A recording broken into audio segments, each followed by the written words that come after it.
Good evening പ്രിയപ്പെട്ട PSC ഉദ്യോഗാർത്ഥികളെ. നമ്മൾ ഇന്ന് പഠിക്കാൻ പോകുന്നത് ഇന്ത്യയിലെ പ്രധാന പദവികൾ വഹിക്കുന്ന കുറച്ച് ആളുകളെ പറ്റിയാണ്. അപ്പോൾ ആദ്യം തന്നെ ഇന്ത്യയുടെ രാഷ്ട്രപതി ദ്രൗപദി മുർമു, ഉപരാഷ്ട്രപതി ജഗദീപ് ധൻഖർ, പ്രധാനമന്ത്രി നരേന്ദ്രമോദി, സുപ്രീം കോടതി ചീഫ് ജസ്റ്റിസ് ധനഞ്ജയ യശ്വന്ത് ചന്ദ്രചൂഡ്,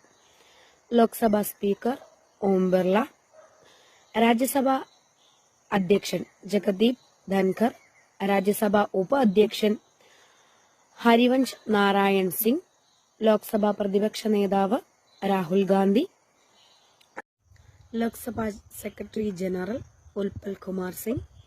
രാജ്യസഭാ സെക്രട്ടറി ജനറൽ പ്രമോദ് ചന്ദ്ര മോദി, ഇന്ത്യയുടെ വിദേശകാര്യ secretary Vikram Misri, cabinet secretary Rajeev Gauba, finance secretary TV Somanathan, ആഭ്യന്തര സെക്രട്ടറി അജയ്